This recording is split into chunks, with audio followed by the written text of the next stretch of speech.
நம்மளுடைய ஆண்டவராக இயேசு கிறிஸ்து நாமத்திலே வாழ்த்துக்கள். இன்னைக்கு நம்ம பார்க்க போற ஒரு முக்கியமான விஷயம்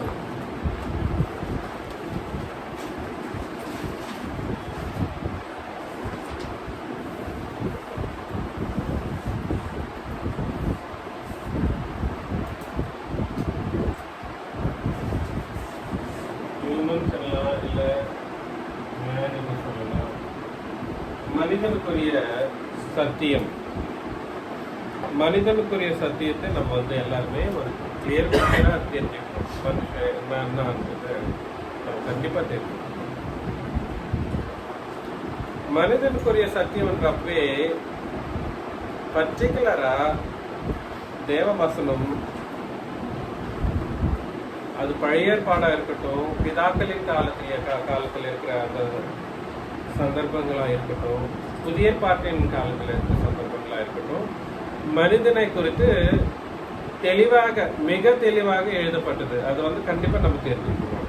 இதுல மனுஷனை பழைய ஏற்பாட்டு ஒரு மாதிரியாகவும், புதிய ஏற்பாட்டுல இன்னொரு மாதிரியாகவும் தேவனானவர் சிருஷ்டிக்கலை.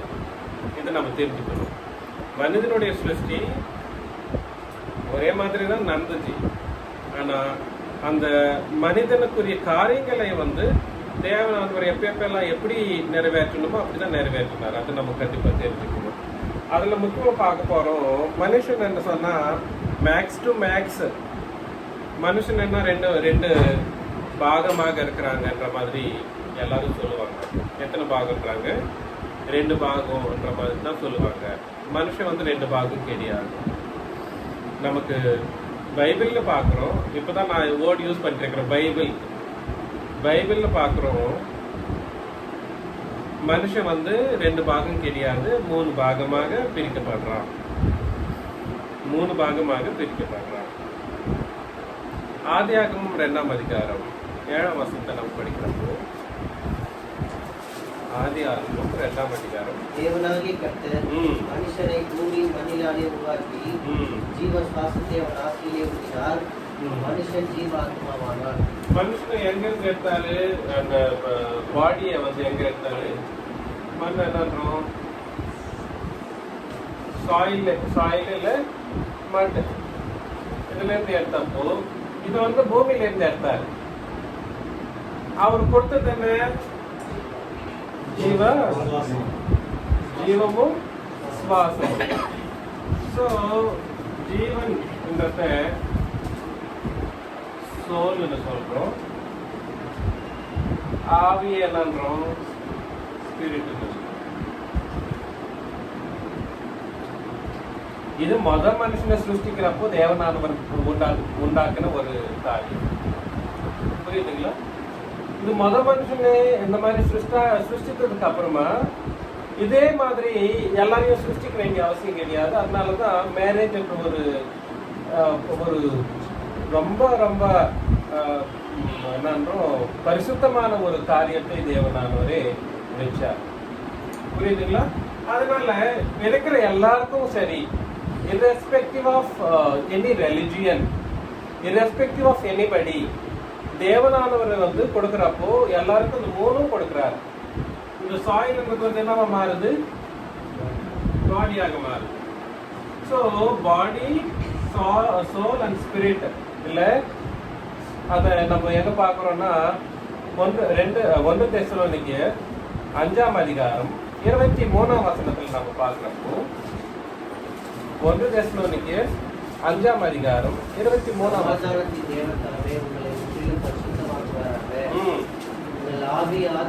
முற்றிலும் பரிசுத்தம் என்றப்போ 3 இருக்கணும். முற்றிலும் பரிசுத்தமா இருக்கிறாங்கன்றப்போ அவங்க என்ன இருக்கணும்? ஆவி, ஆத்மா, சரீரம். பாத்தீங்களா? முதல்லயே தேவனானவர் சிருஷ்டிக்கிறப்பவே மனுஷனை 2 விதமா சிருஷ்டிக்கல. நம்ம உலகத்துல சொல்றவங்க எல்லாம் எப்படி சிருஷ்டித்தாங்க, தேவனானவர் எப்படி சிருஷ்டித்தாருன்ற மாதிரி சொல்றாங்கன்னா, இந்த கிறிஸ்தவ சபையா இருக்கட்டும், வேற எந்த சபையா இருக்கட்டும், உலகத்துல இருக்கிற வேற எந்த ரிலிஜியனா இருக்கட்டும், மனுஷன் 2 பாகம்ன்ற மாதிரி தான் சொல்லிட்டு இருப்பாங்க. But it is utter flop failure. எது? அப்படியா? தப்பு.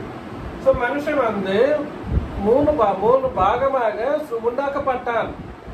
எப்படி உண்டாக்கப்பட்டான்? irrespective of anybody. இப்போ ஹிந்துவா இருக்கட்டும், முஸ்லீமா இருக்கட்டும், வேற எந்த ஜாதிக்காரனா இருக்கட்டும், வேற எந்த மதக்காரனா இருக்கட்டும், கண்டிப்பா தேவனானவர் வந்து சிருஷ்டிக்கிறப்போ, தேவனானவர் பிள்ளைங்களை கொடுக்குறப்போ வந்து இந்த மூணுமே இருக்கும். எந்த மூணு? பாடி இருக்கும், சோல் இருக்கும், ஸ்பிரிட் இருக்கும். இதை வந்து தமிழ்ல ஜீவன் சொல்ல மாட்டாரு. இது என்னன்னா ஸ்பிரிட் வந்து ஆத்மா, ஆத்மான்னு சொல்லப்படுது. பாடி வந்து நமக்கு தெரியும், சரீரம்.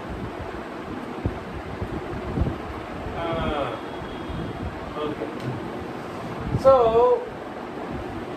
மனுஷன் வந்து ரெண்டு பாகம் கிடையாது. மனுஷன் எத்தனை பாகம்? மூணு பாகம். அப்போஸ்தலர் நடவடிக்கைகள் 17ஆம் அதிகாரம் 25ஆம் வசனத்தை நாம் பார்க்கிறோம். அப்போஸ்தலர் நடவடிக்கைகள் 17ஆம் அதிகாரம் 25. எல்லாருக்கும் ஜீவனையும் சுவாசத்தையும் நீ படி. படி. எல்லாருக்கும் ஜீவனையும் சுவாசத்தையும் சகலத்தையும் கொடுக்கிறாங்க. என்ன கொடுக்குறாரா? எல்லாருக்கும்ன்றப்ப அந்த சரீரத்தை பத்தி பேசுறாரு. அவங்களுக்கெல்லாம் என்ன கொடுக்குறாரா? ஜீவனையும் சுவாசத்தையும். சுவாசம்னா ஸ்பிரிட் தான். சுவாசம் ஸ்பிரிட். ஜீவனும் தராரு, ஸ்பிரிட்டும் தராரு. ஆனா எல்லாருக்கும்ன்றப்ப அது வந்து என்னவா இருக்கு? பாடியா இருக்கு. இப்போ யாராவது நம்ம பார்த்துன்னு வச்சுக்கீங்களேன், உங்களை பார்த்துன்னு வச்சுக்கீங்களேன், உங்களை பிரதரை பார்த்தப்போ பிரதர் நான் பார்த்து உடனே சொல்லிடலாம். பட் எல்லாருன்றதுல நீங்க இருக்கீங்க. ஆனா உங்களை இருக்கிறது என்ன இருக்குதான்? ஜீவன் இருக்கு, சுவாசம் இருக்கு என்ற மாதிரி தேவ வசனம் ஆதி காலத்திலிருந்து வெளிப்படுத்தின விசேஷம் வரைக்கும் சொல்லிட்டே வருது. வெளிப்படுத்தின விசேஷம் 11ஆம் அதிகாரத்துல ஒரு வாட்டி பார்க்கிறோம். 11ஆம் வசனம். வெளிப்படுத்தின விசேஷம் 11:11. 3 நாளைக்கு பின்பு தேவனிடத்திலிருந்து ஜீவ ஆவி அவர்கள். பாத்தீங்களா என்ன வந்துச்சுங்களா? ஜீவ ஆவி. பாத்தீங்களா என்ன வருது? தேவனிடத்துல இருந்து என்ன வருதுங்க? ஜீவ ஆவி வருது. அதனால மனுஷன் வந்து irrespective of anybody. அதுல நம்ம யாக்கோபு 1ஆம் அதிகாரம் 17ஆம் வசனத்தை நம்ம படிச்சப்போ 1ஆம் அதிகாரம் 17 யாக்கோபு. நன்மையான எந்தையும் பூரணமான எந்த மரமும் பரத்தில் இருந்து உண்டாகி ஜோதிகளின் பிதாவினிடத்திலிருந்து இறங்கி வருகிறது. அவரிடத்தில் யாரொரு மாறுதலும் யாதொரு வேற்றுமையும் இல்லை. அப்படின்னா நான் அர்த்தம், ஹிந்துக்கு இப்படி கொடுக்கணும் பிள்ளைங்கள, கிறிஸ்டியன்ஸ்க்கு எல்லாம் என்ன நம்பிக்கைங்களுக்கு மட்டும் எப்படி கொடுக்கணுன்ற மாதிரி வேற்றுமை எல்லாம் தேவன் கிட்ட இல்லவே இல்லை. எல்லாருக்கும் தராரு. பிள்ளைங்க பிறக்கிறாங்கன்னா இன்னைக்கு எல்லாருலயும் என்னென்ன இருக்குன்னா ஜீவ சுவாசம் இல்ல, ஜீவன், ஆவி, அதே மாதிரி சரீரம் என்ற இந்த மூணுமே இருக்கு. இதை என்ன சொல்றோம்னா, இந்த நிலையை என்ன சொல்றோம்னா மனிதனின் முழு நிலை என்னதுங்க? The fullness of human.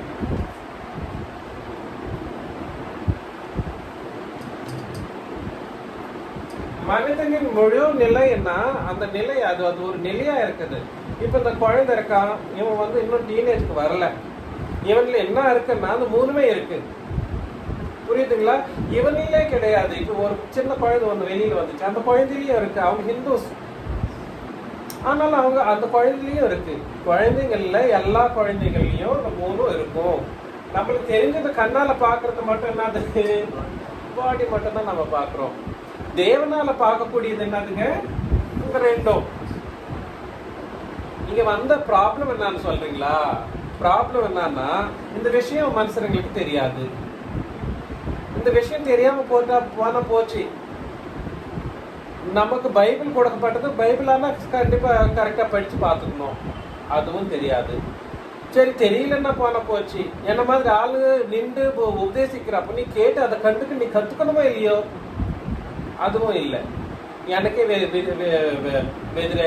விரோதமாக பேசுறது இன்னைக்கு நடந்துட்டு இருக்குது. எங்க பார்த்தாலும் எந்த தமிழ்நாட்டுக்கு போ, ஆந்திராவுக்கு போ, தெலுங்கானாவுக்கு போ, அந்த கர்நாடகாவுக்கு போனாலும் அதே சுச்சுவேஷன் தான். சரி, என்னவா இருந்தாலும் கூட சரி, நான் உங்களுக்கு அன்பாக நான் கற்றுக் கொடுக்குற விஷயம் என்னன்னா, மனுஷன் வந்து 2 பாகம் கிடையவே கிடையாது. மனுஷன் வந்து எத்தனை பாகம்? 3 பாகம். 1 சரீரம், 2 ஜீவன் இல்ல ஆத்மா, அதே மாதிரி நெக்ஸ்ட் ஆவி. இந்த 3 பாகத்துல தான், இந்த 3 பாகமாக தான் மனுஷன் எல்லா மனுஷர்களும் உண்டாக்கப்படுறாங்க. இதுல ப்ராப்ளம் எப்ப ஸ்டார்ட் ஆகுதுன்னா, ஒரு டீனேஜுக்குள்ள வரப்போ, என்னைக்கு டீனேஜுக்கு வந்து வர எல்லாருமே என்ன பண்ணுவாங்கன்னா பாவம் கண்டிப்பா பண்ணுவாங்க. அன்னைக்கு ஆதாமனுடைய விஷயத்திலையும் தேவனானவர் முன்னாடியே சொல்லிட்டாரு. என்ன சொன்னாருன்னா, எப்பா நீ இந்த பழத்தை மட்டும் சாப்பிடாம எல்லாத்தையும் சாப்பிடு. அந்த பழம் நீ என்னைக்கு சாப்பிடுவியோ அன்னைக்கு அந்த நிமிஷம் அந்த க்ஷணமே என்னவாயிடுவேன்? செத்துடுவேன். அதுதான் பைபிளோட முழு நோக்கமே. சாவுன்றது, அந்த சாவுன்றது என்னவா இருக்கோ அதை வந்து எப்படி ஜெயிக்கிறத தான் பைபிளோட முழு நோக்கமா இருக்கிறதுன்றத நம்ம பார்ப்போம் இன்னைக்கு. புரியுதுங்களா? அந்த சாவு வந்து என்ன சாவுன்னா நம்ம பார்க்கலாம். எபேசியர் 4ஆம் அதிகாரம் 18ஆம் வசனத்தை நம்ம படிக்கிறப்போ, எபேசியர் 4ஆம் அதிகாரம் 18ஆம் வசனம். புத்தியில் அந்தகாரப்பட்டு தங்கள் இருதய கடினத்தினால் தங்களில் இருக்கும் அறியாமையினாலே தேவனுடைய ஜீவனுக்கு அந்நியராயிருந்து. தேவனுடைய ஜீவன் என்ன பண்ணப்படுது? அந்நியர் ஆக்கப்படுது. தேவன் கொடுக்கிற ஜீவன் வந்து என்ன பண்ணப்படுதுன்னா வெளியேற்றப்படுது. அந்த பாடி, அந்த ஸ்பிரிட்ல இருந்து. இப்ப நான் அந்த பாமையை போடுறேன் பாருங்களேன்.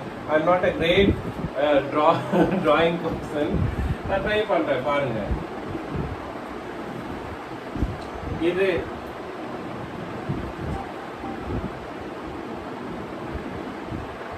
இருக்கு இல்லைங்களா? இது சரீரம், பாடி. இது வந்து ஸ்பிரிட். இதுக்குள்ள என்ன இருக்குன்னா சோல் இருக்கும். இதையே நிறைய தடவை லைஃப்ன்ற மாதிரி எழுதப்பட்டிருக்கும்.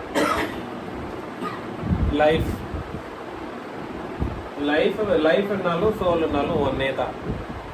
இது இப்படி அதை அப்படி கூட மாத்தி பேசுற சிச்சுவேஷன்ஸ் இருக்கு பைபிள்ல. ஆனா அதை நம்ம கரெக்டா புரிஞ்சிக்க வேண்டிய சூழ்நிலை நம்ம கிட்ட தான் இருக்கு. சந்தர்ப்பத்தை பொறுத்து நம்ம தான் அதை வந்து பகிர்ந்து அறிந்து பார்த்துக்கணும். ஸோ மனுஷனுக்குள்ள இருக்கிறது வந்து என்னதுன்னா, அந்த மனுஷனுக்குள்ள ஸ்பிரிட் இருக்கு. ஆனா எப்போ பாவம் பண்றானோ அந்த ஜீவன்ன்றது வந்து வெளியேறப்படுது. தேவனானவர் அதை எடுத்துடுறார். அது போயிடுது. அது ஆட்டோமேட்டிக்கா அந்த சோல்ல இருந்து, ஸ்பிரிட்ல இருந்து அது ஜீவன் வந்து எடுக்கப்படுது. அப்ப என்ன ஆகுறான்னா, அதுதான் நடந்துச்சு அன்னைக்கு ஆதாமின் ஸ்பிரிட்ல. ஆதாம் என்ன பண்ணா, அந்த பாவம் எப்போ சாப்பிடக்கூடாதுன்னு சொன்ன அந்த பழத்தை எப்போ சாப்பிட்டானோ அதனால என்ன ஆச்சுன்னா அவனுடைய ஜீவனானது வெளியெடுக்கப்பட்டது. இது நமக்கு புரியணும், கண்டிப்பா புரியணும். புரியுதுங்களா? அன்னைக்கு ஸ்டார்ட் ஆச்சுங்க அந்த பாவமும் பாவத்தினுடைய சம்பளமாகிய மரணம். பாவத்தின் சம்பளம் மரணம். என்ன மரணம்?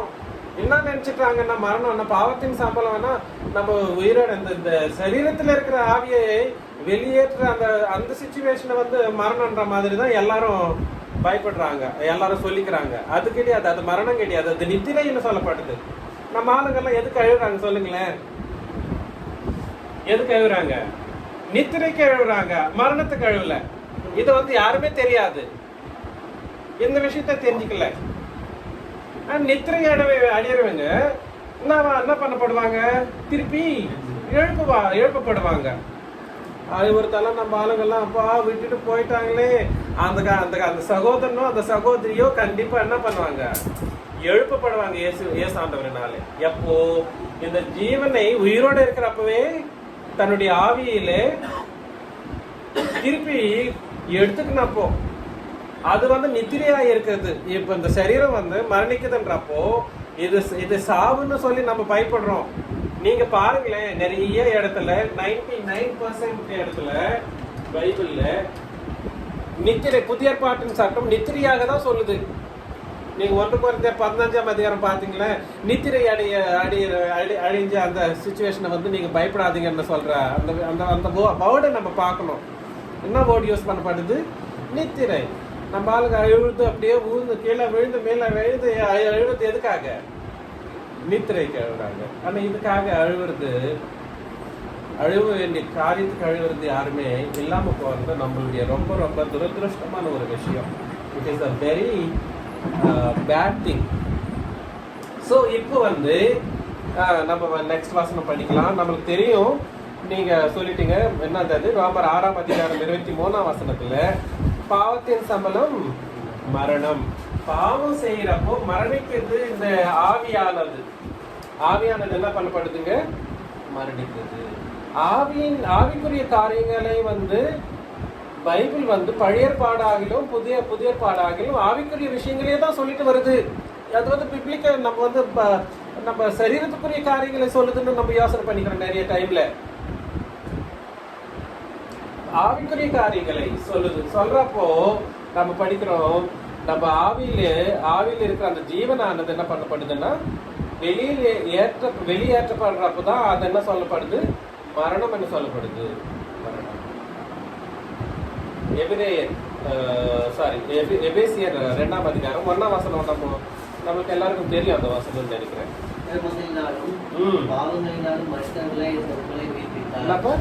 அக்கிரமங்களானாலும் பாவங்களினாலும் என்ன ஆயிடுறாங்க? மரித்தவர்கள்.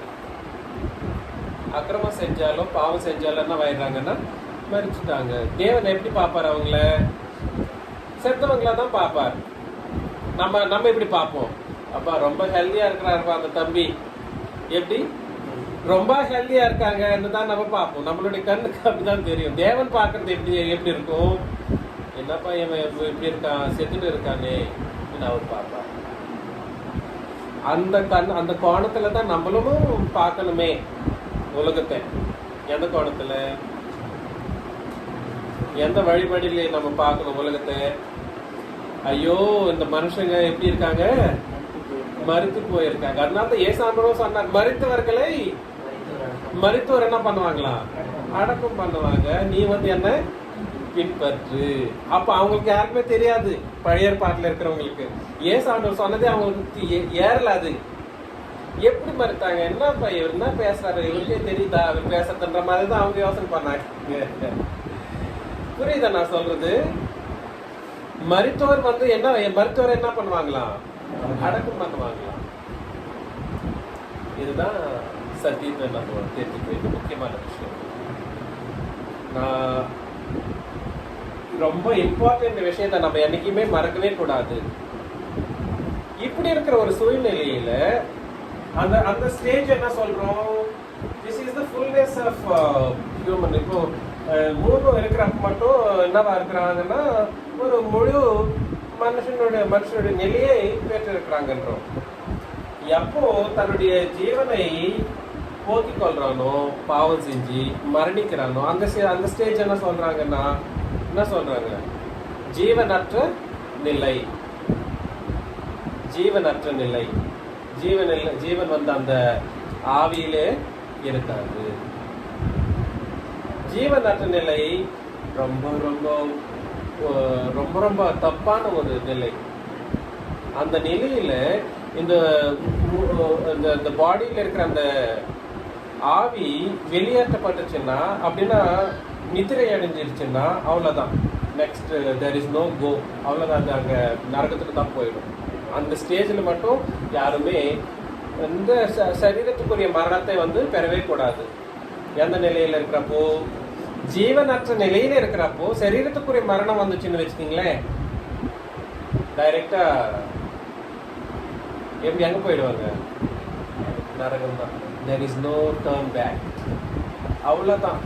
அது வந்து ரொம்ப ரொம்ப சிவியர் இஷ்யூ. அது இந்த நிலையில இருக்கிற அந்த மனுஷர்கள் மேல இன்னொன்னு இருக்கு. அது படிங்க, நெக்ஸ்ட் கண்டினியூ பண்ணுங்களேன். 4ஆம் வசனம். எபேசியர் 2ஆம் அதிகாரம் 4ஆம் வசனம். ம் அக்கிரமங்களில் மரித்தவர்களாயிருந்த நம்மை சூழ்நிலை உயிர்ப்பித்தார், கிருபையினால் ரட்சிக்கப்பட்டீர்கள்.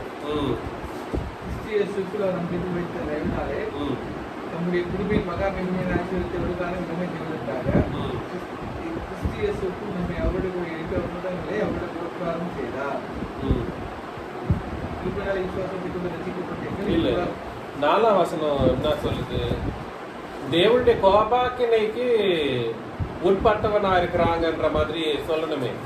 அவர்களுக்குள்ளே ம். 3வது வசனம். நாம் எல்லாரும் முற்காலத்திலே ம். நமது மாம்ச இச்சையின்படியே நடந்து ம். நமது மாம்சமும் மனசும் விரும்பினவைகளை செய்து ம். சுவாபத்தினாலே மற்றவர்களைப் போல கோபாக்கரை பிள்ளைகளாய் இருந்தோம். பாத்தீங்களா? யாரெல்லாம் இந்த ஜீவனற்ற நிலையில இருக்காங்களோ, யாரெல்லாம் அந்த ஸ்டேஜ்ல இருக்காங்களோ, அவங்க மேல என்ன இருக்குமா? கோபாக்கம் கோபாக்கினை என்னதுங்க? தண்டனை தரக்கூடிய நிலை. கோபாக்கினை என்ன? நரகம் தான். இப்போ கோபம்னா நான் என்ன பண்ண முடியும்? தம்பியை வேணா அடிச்சிடலாம். நான் பெரியவன், ஏன் சொல்றேன், நான் சொல்ற பேச நீ கேட்கலன்ற மாதிரி ஒரு அடிக்கலாம். என்னால முடிஞ்சது அதுதான். இல்ல கொலை கூட பண்ணிடலாம், இன்னும் ரொம்ப சிவியர் இஷ்யூ வந்தா. அதுதான் பண்ண முடியும். ஆனா தேவனுடைய கோபாக்கினைன்ற அந்த வேர்டு இருக்கு இல்லைங்களா, தேவனுடைய கோபாக்கினைன்றது அது ரொம்ப பெரிய சீரியஸ் இஷ்யூ. அது ஒரு வாட்டி நின்றுச்சுன்னா மனுஷன் மேல அதை தவிர்க்கவே யாராலையுமே முடியாது. தேவனுடைய கோபாக்கினையை தவிர்க்க யாராலையுமே முடியவே முடியாது. அது சாஸ்வதமானது, அது என்றென்றைக்கும் இருக்கக்கூடியது. It is an eternal thing. அதை wrathன்னு சொல்றாங்க இங்கிலீஷ்ல. wrath என்னதுங்க? இட் இஸ் நாட் டெம்பர், கோபம்ன்ற மாதிரி எல்லாம் ஒன்றும் இருக்காது. wrathன்றது it is a severe stage of temper. புரியுதுங்களா நான் சொல்றது? எந்த கோபாக்கினை யார் மேல இருப்பேன்னா, யாரெல்லாம் அந்த யாரெல்லாம் ஜீவனற்ற நிலையில் இருக்காங்களோ அவங்க மேலதான் அந்த கோபத்திலே இருக்கும். அதுக்கு ஏசாண்டர் என்ன பண்ணார் தெரியுங்களா? ஏசாண்டருக்காக என்ன பண்ணாருன்னா, ரோமர் 8ஆம் அதிகாரம் 5ஆம் அதிகாரம் 8லிருந்து 10 வசனம். ரோமர் நாம் பாவிகளா இருக்கையில் கிறிஸ்து நமக்காக மரித்ததினாலே. பாத்தீங்களா? நம்ம பாவிங்களா இருக்கிறப்ப என்ன ஆனாரா? மரித்தார். தேவன் நம்மில் வைத்த நமது அன்பை விளங்க பண்ணுகிறார். இப்படி நாம் அவருடைய ரத்தத்தினாலே நீதிமான்கள் ஆக்கப்பட்டிருக்க கோபாக்கினைக்கு நீங்களாக அவராலே நாம் ரட்சிக்கப்படுவது. இப்போ தேவனானவருடைய கோபாக்கினையை நீக்கக்கூடிய சக்தி உள்ளது என்னவா? ரத்தம். என்னதுங்க? இயேசு கிறிஸ்துவனுடைய ரத்தம் என்ன பண்ணுது? பிதாவாகிய தேவனுடைய கோபாக்கினியையும் என்ன பண்ணுதான்? அததான் ரட்சிப்புன்னு சொல்றது. அததான் என்ன சொல்றது? ரட்சிப்பு. அந்த ஸ்டேஜ் தான் என்ன சொல்றாங்கன்னா நீதிமான். அந்த ஸ்டேஜ்ல இருக்கிறவங்கள தான் என்ன சொல்றாங்கன்னா நீதிமான்கள் என்று சொல்லக்கூடிய ஒரு கட்டளையை தேவனானவர் சொல்றார். ரட்சிக்கப்பட்டுட்டேன்றது எப்படி ரட்சிக்கப்பட்டுட்டு? உனக்கு ரத்தம், கிறிஸ்துவின் ரத்தம்ன்றது என்னன்னே தெரியாது. என்னங்க? கிறிஸ்துவின் ரத்தம் உன் மேல நீ பாவம் செஞ்சிருக்கிறப்போ, நீ பாவம் செஞ்சு பாவத்துக்கான மரணத்தை நீ பெற்று அந்த பாவமும் மரணமும் ஏற்ற மனுஷனா இருக்கிறப்போ உன் மேல என்ன வருது? தேவனுடைய கோபாக்கினை இருக்கு. அந்த தேவனுடைய கோபாக்கினை நீக்கி போடக்கூடிய ஒரே ஒரு அந்த வழி எதுங்க? இயேசு கிறிஸ்துவினுடைய பரிசுத்த ரத்தம். அது எப்போ அவர் மரணித்தது அப்பதான் அது அந்த மனுஷர்களுக்கு எல்லாருக்குமே அந்த ஒரு பாக்கியத்தை இயேசாண்டவர் கொடுத்தார் தன்னுடைய ரத்தத்தினால. இன்னைக்கு நீங்க எல்லாரும் கழுவப்பட்டீங்கன்றதுனால நீங்க எப்படி இருக்கீங்க? எந்த ரத்தத்தினால கழுவப்பட்டீங்க? இயேசு கிறிஸ்துவனுடைய ரத்தத்தினாலே கழுவப்பட்டு இருக்கிறதுனால உங்க மேல உங்களுக்கு என்ன இல்லைன்னா அந்த கோபாக்கினை இல்லை. கோபாக்கினை இல்லை. இன்னொரு விஷயம் நம்ம பார்க்கிறோம். புதிய ஏற்பாட்டின் சட்டம், புதிய ஏற்பாட்டின் படிதான் ஞானஸ்தானம் எடுக்கணும்னு சின்னராஜா சொல்றாருன்னு நிறைய பேர் நேற்று கூட என்ன கண்ணா பண்ணான்னு திட்டுறாரு. ஒரு ஆளு கண்ணா பண்ணான்னு அப்படி கெட்ட வார்த்தையெல்லாம் திட்டுறாங்க போன் பண்ணிட்டு. புதிய ஏற்பாட்டின் சட்டத்தின்படி தான் ஞானஸ்தானம் எடுக்கணும்ன்றது எதுக்காகன்றத வந்து என்ன நான் சொல்றேங்க, நீங்க கேளுங்கன்னாலும் கேட்கவே இல்லை. ரூல் இது. புதிய ஏற்பாட்டின் சட்டத்தின்படி ஏன் ஞானஸ்தானம் எடுக்கணும்ன்றது வந்து ரூல் நம்மளுக்கு. பாருங்களேன், இது ஜீவனற்ற நிலை. அது என்ன இங்கிலீஷ்ல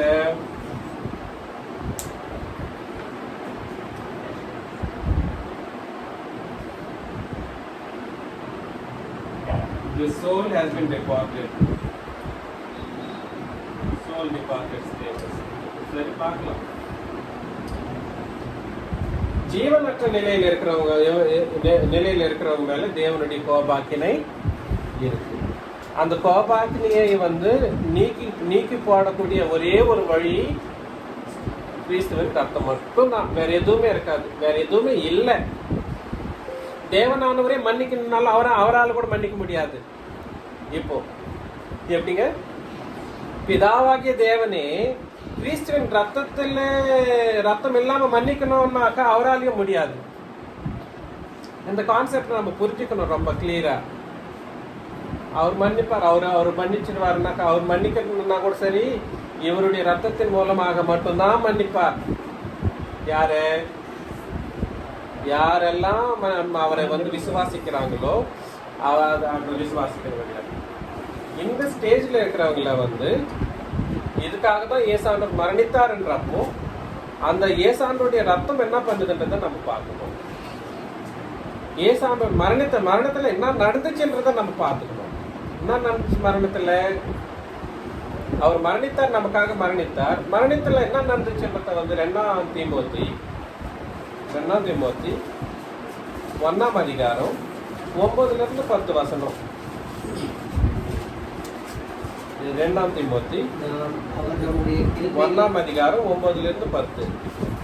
நம்முடைய கிரியைகளின்படி நம்மை ரட்சிக்காமல் நம்முடைய தீர்மானத்தின்படியும் ஆதிகாலம் முதல் கிறிஸ்து இயேசுவுக்குள் நமக்கு அருளப்பட்ட கிருபையின்படியும். ஆதி காலத்துல இருந்து கூட இருக்கு.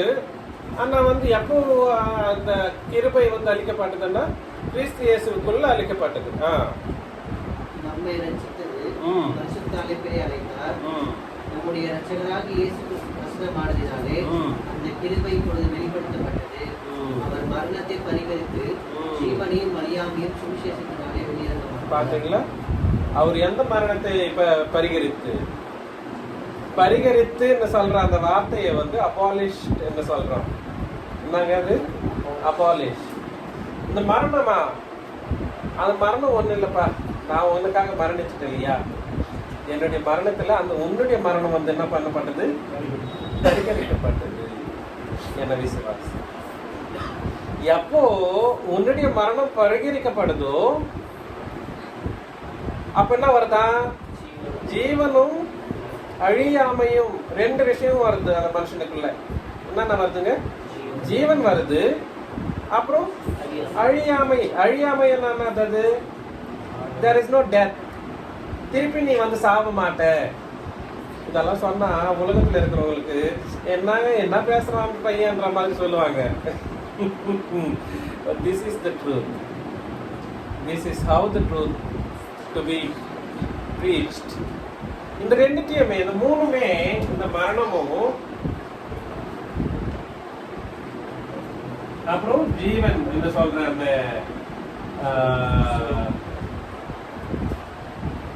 லைஃப்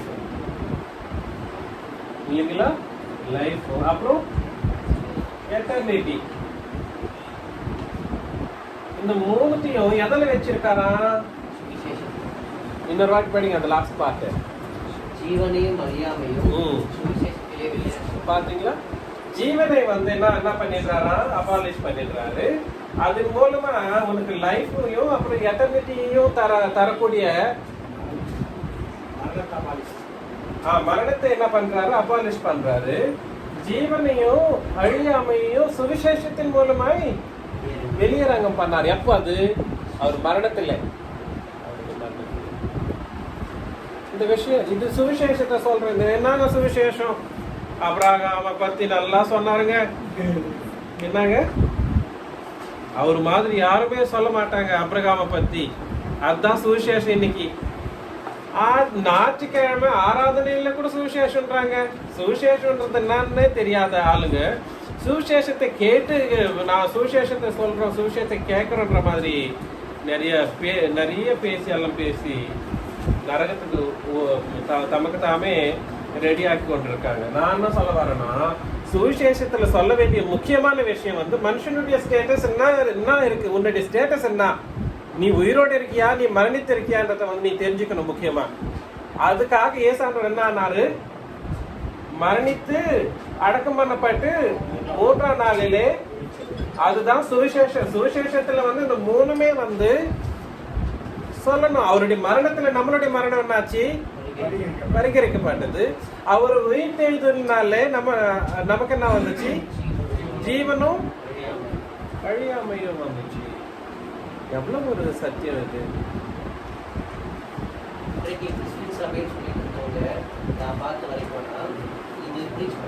இது தெரியவே தெரியாது. இது தெரியணும்னா இது ரொம்ப கஷ்டம். சுவிசேஷம்னு ஒருத்தர் சொல்ல வராங்கன்னா பழைய உடன்படிக்கையிலிருந்து புதுசு வந்துடுறாங்க. கரெக்ட். இப்போ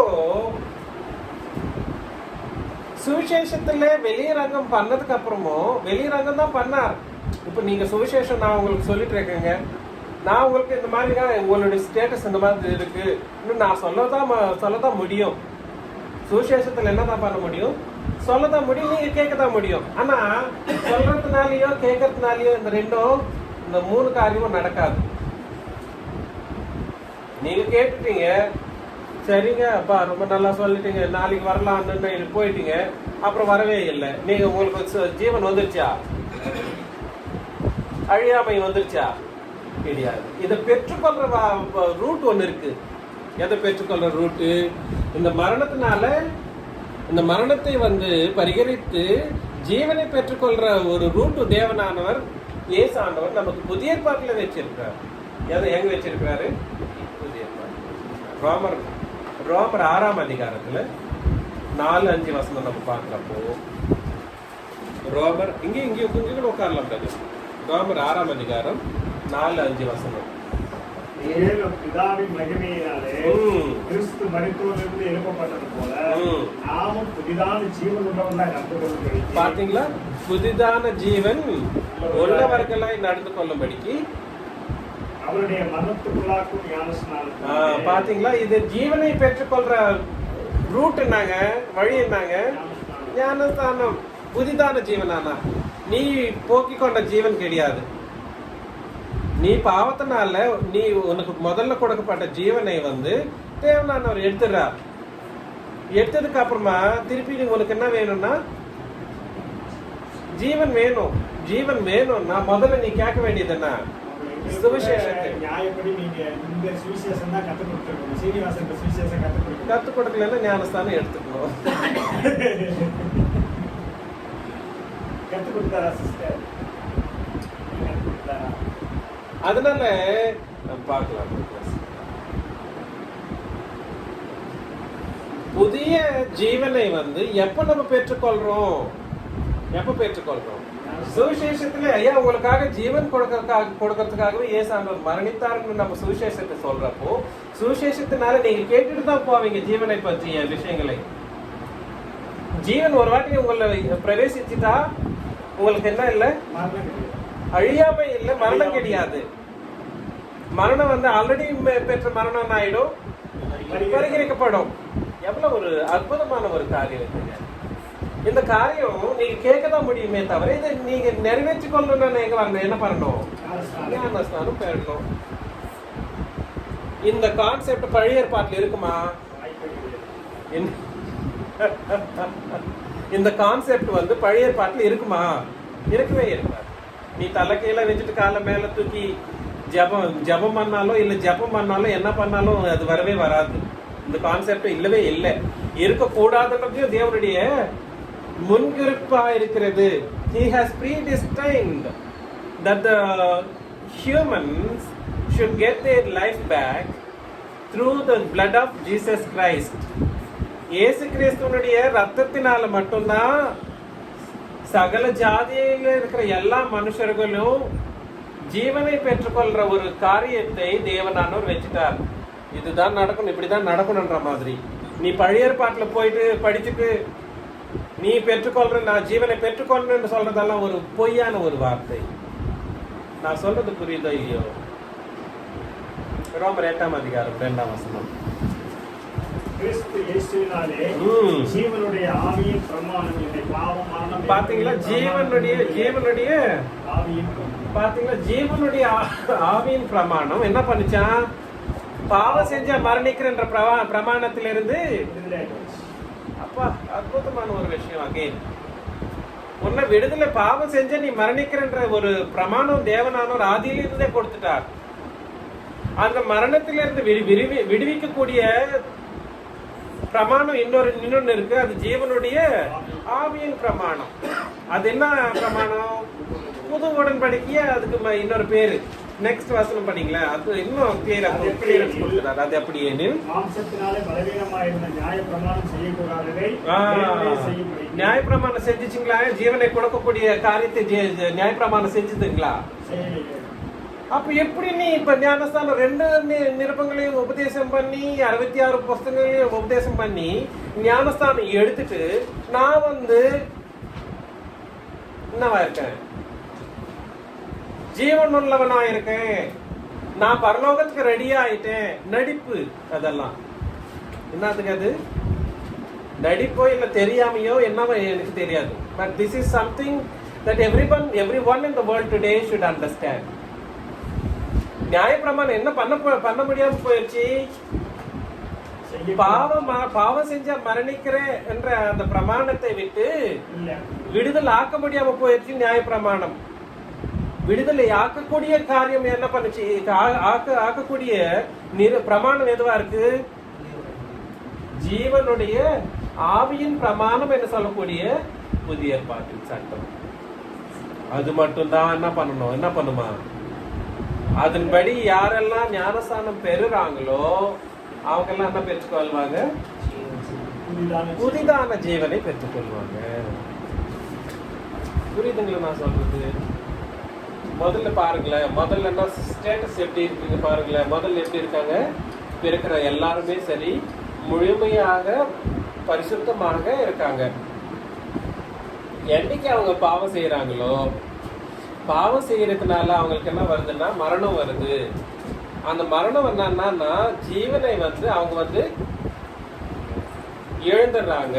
ஜீவனை இழந்ததுக்கு அப்புறமா திருப்பி ஜீவனை யாரெல்லாம் ஜீவனற்றவர்களா இருக்கிறாங்களோ அவங்க மேலையெல்லாம் என்ன இருக்குமா? தேவனுடைய கோபாக்கினை இருக்கும். அந்த ஸ்டேஜ்ல இருக்கிறப்போ, அந்த நிலையில இருக்கிறப்போ செத்துட்டாங்கன்னா, சரீரத்துக்குரிய மரணம் அவங்களுக்கு வந்துருச்சுன்னா அவங்க என்ன போயிடுவாங்க? there is no confession. அங்க மன்னிப்போ இல்ல மன்னிப்பு கேட்கக்கூடிய சூழ்நிலையோ இருக்கவே இருக்காது. இந்த சரீரத்தில் இருக்கிறப்ப மட்டும்தான் இதெல்லாம் நடத்தணும். 3ஆவது ஸ்டேஜ்ல என்ன பாக்குறோம்? அந்த ஸ்டேஜ்ல நிறைய பேர் வரல. இல்லை, இப்போ இன்னைக்கு உலகத்துல இருக்கிறவங்க எல்லாருமே அந்த ஸ்டேஜ்ல தான் இருக்காங்க. அந்த ஸ்டேஜ்ல இருக்கிறவங்களுக்கு நம்ம என்ன சொல்லணும்? ஐயா, உங்களுக்காக இயேசுவானவர் மரணித்தார். அவர் மரணித்ததுனால என்ன ஆச்சு? உங்களுடைய மரணம், ஆவிக்குரிய மரணம் என்னவா இருக்கோ அந்த மரணம் பரிகரிக்கப்பட்டது. இதை நீ நம்பு. புரியுதுங்களா? அந்த மரணம் என்ன பண்ணப்பட்டது? பரிகரிக்கப்பட்டது.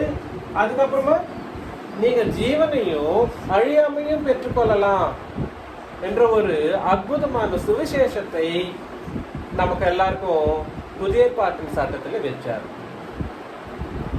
அதை பழைய ஏற்பாட்டில் யாராவது உபதேசித்ததாகவோ இல்லை யாராவது கேட்டதாகவோ நம்ம பார்க்க முடியுமா? சிலுவைக்கு முன்னாடி இயேசு கிறிஸ்துவுடைய மரணம், அடக்கம், உயிர்த்தெழுதல் என்று சொல்லக்கூடிய புதிய ஏற்பாட்டின் சட்டத்திட்டத்திற்குரிய சுவிசேஷத்தை சிலுவைக்கு முன்னாடியே யாராவது அந்த மரணம், அடக்கம், உயிர்த்தெழுதலை சொல்லி இயேசுவின் மேல விசுவாசம் வைக்கக்கூடியவர்களாக மாற்றின ஒரு சிச்சுவேஷன் நம்ம படிக்க முடியுமா? படிக்கவே முடியாது. ஏன்னா அப்போ அவர் மரணிக்கவே இல்லையே. புரியுதுங்களா? அதுதான் இந்த சுவிசேஷத்தை வந்து புதிய பாட்டிலேயே நம்ம படிக்க முடியும். அதுதான் சொன்ன மாதிரி நம்ம பார்க்க முடியும். எந்தெந்த கான்டெக்ட் அப்போஸ்தலர் நடவடிக்கைகள் எல்லாம் 28 சாப்டர்ஸ் இருக்கு இல்லைங்களா, அதிகாரங்கள் இருக்கு இல்லைங்களா, அந்த 28 அதிகாரங்கள்லயும் எல்லா அதிகாரங்கள்லயும் அந்த சுவிசேஷத்தை வந்து எப்படி எல்லாம் உபதேசம் பண்ணாங்கன்னு நம்ம பார்க்க முடியும். எல்லா சுவிசேஷத்தையும் எல்லா 28 அதிகாரங்கள்லயும் அது நம்ம பார்க்கிறோம். இது சுவிசேஷத்துல வந்து இந்த காரியத்தை நம்ம உபதேசம் தான் பண்ண முடியுமே தவிர நான் உபதேசத்தினால நீங்க கேட்கறதுனால நீங்க பெற்றுக்கொள்ள முடியாது. அதுக்கு நீ என்ன பண்ணணும்? அந்த ஞானஸ்தானத்துல புதிதான உன்னுடைய ஆவியில புதிதான ஒரு ஜீவனை ஊற்றப்பட்டு நீ புதிதான ஒரு சிருஷ்டியாய் புது சிருஷ்டியாய் என்ன பண்ணப்படுற? எழுப்பப்படுற. அதுதான் புது சிருஷ்டி என்றதே. இதுக்கெல்லாம் நிறைய அந்த எப்போ 31st நைட்ல தான் புது சிருஷ்டி புதுசு புது வார்த்தைகள் எல்லாம் அன்னைக்கு பேசுவாங்க. அது அன்னைக்கு பேச வேண்டிய விஷயம் கிடையாது. நான் சொல்றது புரியுதோ இல்லையோ, இதை நீங்க புரிஞ்சுக்கங்க. அதுக்கப்புறமா அந்த ஸ்டேஜ்ல வந்து புது ஜீவன் என்றது வந்து கொடுக்கப்படுது. எந்த ஸ்டேஜ்ல? எப்போ? ஞானஸ்தானத்துல. அந்த ஸ்டேஜ்ல இருந்து நம்ம எப்பவுமே சரி அந்த நம்ம புதிய பாட்டின் சட்டத்திட்டங்களின் படி மட்டும்தான் என்ன பண்ணணும்?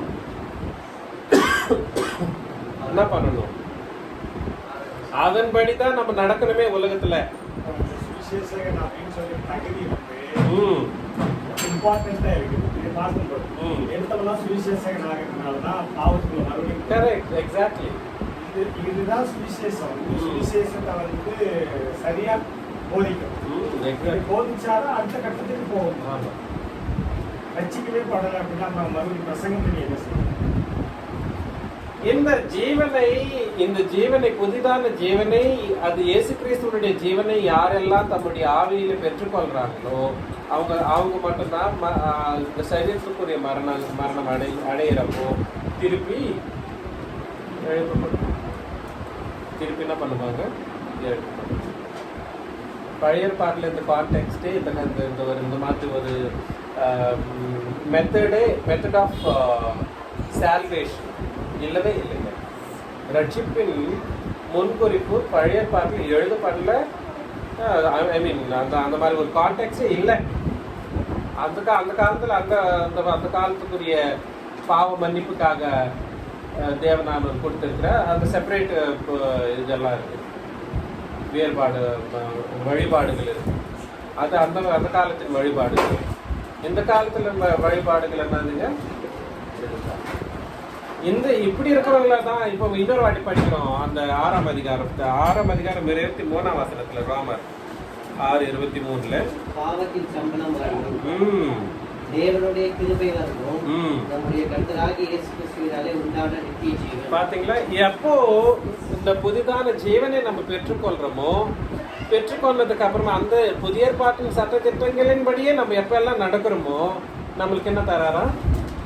நித்திய ஜீவன். இந்த ஜீவன் இருந்தா தான் அந்த நித்திய ஜீவனுக்கு போக முடியும். எந்த ஜீவன் இருந்தா? இந்த ஜீவனை பத்தியே தெரியாது, நீ எப்படி போவ நித்திய ஜீவனுக்கு? எந்த ஜீவனை பற்றி? இயேசு ஆண்டவருடைய ரத்தத்தினால கொடுக்கக்கூடிய ஜீவன் என்னவா இருக்கோ அந்த ஜீவனை பத்தி உனக்கு தெரியாம போயிடுச்சுன்னா நீ நித்திய ஜீவனுக்கு உனக்கு எப்படி தேவனானவர் கொடுப்பார்? அதனாலதான் நான் உங்களை எல்லாம் நீங்க கஷ்டப்பட்டாலோ துக்கப்பட்டாலோ எனக்கு வந்து கஷ்டம் கிடையாது. இப்போ கஷ்டப்பட்டா இப்போ துக்கப்படுறதுனால ஒன்றும் லாபம் ஒன்றும் இல்லை. துக்கப்பட்டா ஒரு நல்லதுதான். பட் ஞானஸ்தானம் வந்து புதிய ஏற்பாட்டின் சட்டத்தின்படி தான் எடுக்கணுன்றது என்னுடைய கட்டளை, தேவனுடைய கட்டளை. இன்னைக்கு நானும் அதே கட்டளை தான் எடுறேன். அவன் எடுத்தா எடுக்கட்டும், எடுக்கலன்னா போட்டேன். நான் அவங்ககிட்டயும் காசு கை நீட்டு காசு வாங்கவும் போறது இல்லை. I'm not doing this work for the sake of money. I'm only doing it for the sake of God and my Lord. இன்னைக்கு நீங்க யாரும் வரலன்னாலும் நான் ஒண்டியா போயிட்டு இருப்பேன். நான் ஒண்டியா போய் சொல்லிக்கிறேன். யார் வந்தா வரட்டும். இதை வந்து நான் வந்து கன்வின்ஸ் பண்ணி கெஞ்சி பேச வேண்டிய அவசியம் எனக்கு கிடையாது. I tell the way that it is to be teached or preached or whatever it is.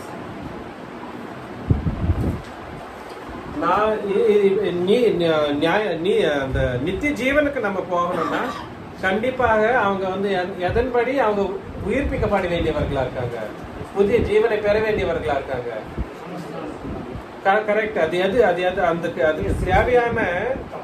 அதுக்கு தேவையான உடன்படிக்கை என்னதுங்க? புதிய உடன்படிக்கை. இதுதான் காரணமே, நான் சொல்றதுக்கு காரணம். புதிய உடன்படிக்கைப்படி ஞானஸ்தானம் எடுத்தியா?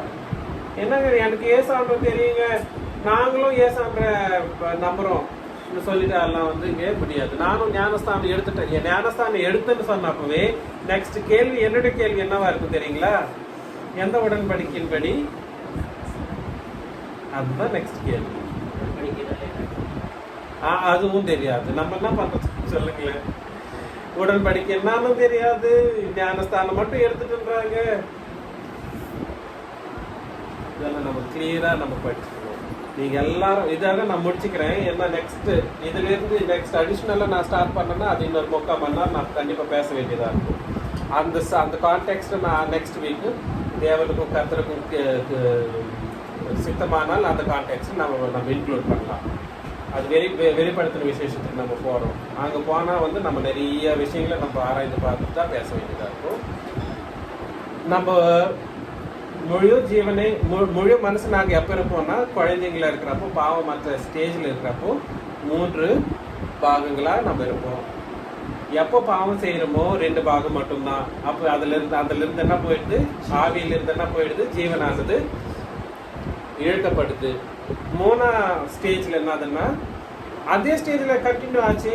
நீ ஏசாண்டவரையோ இல்லை புதிய பாட்டின் சட்டத்திட்டத்தின்படியோ ஞானஸ்தானம் நீ பெறலைன்னா நீ எங்கே போயிடுவ? நரகம் போயிடுவ.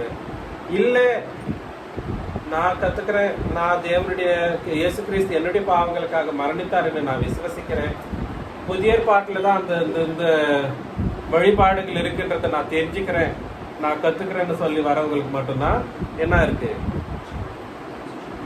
அதுக்காக ஏசாண்டர் மரணித்தார் கூடிய சுவிசேஷம் ஒன்று இருக்கு. அந்த சுவிசேஷத்திலேயே ஏசாண்டர் என்ன பண்ணிட்டாரா? மரணத்தை பரிகரித்து ஜீவனையும் அழியாமையும். நெக்ஸ்ட் டைம் நம்ம அழியாமை என்ற ஒரு புதிய சப்ஜெக்ட் ஒன்று இருக்கு. ரொம்ப ரொம்ப இம்பார்ட்டன்ட் சப்ஜெக்ட். அதை நம்ம பார்ப்போம். அழியாமைன்றதை வந்து நம்ம கண்டிப்பாக கற்றுக்கணும். அந்த ஆராதனையில் பேச் பண்ணக்கூடிய சப்ஜெக்ட் அது. அந்த அழியாமை வந்து எப்போ நமக்கு வருதுன்னா, எப்போ ஜீவனை நம்ம பெற்றுக்கொள்றோமோ அப்போ வருதுன்னு சொல்றது மட்டும்தான் சுவிசேஷம். சுவிசேஷத்தில் இது யாருமே சொல்ல முடியும், சொல்றது இல்லை. ஆக்சுவலி சொல்ல போனா வேற என்னென்னதோ சொல்லிடுறாங்க, என்னென்னதோ பேசிடுறாங்க. 3 பாவத்துக்காக ஏசாண்டர் மரணித்தாருன்றாங்க. கரெக்டு தான், பாவங்களுக்காக ஏசாண்டர் மரணித்தது கரெக்டு தான். அந்த மரணத்தினால என்ன நடந்துச்சுன்றது வந்து விளக்கமா சொல்ல வேண்டிய ஒரு காரியம் இருக்கு, வழிபாடு இருக்கு.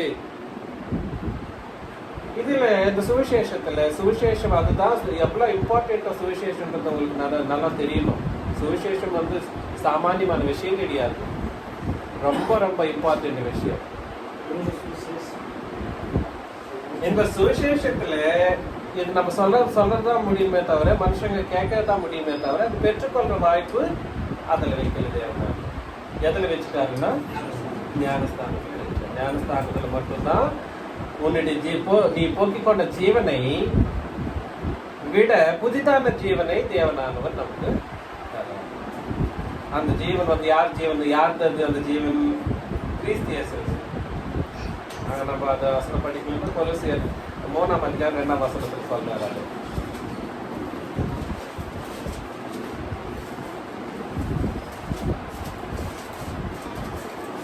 ஏனென்றால் நீங்கள் மனிதர்கள், உங்கள் ஜீவன் கிறிஸ்துவுடனே தேவனுக்குள் மறைந்திருக்கிறது.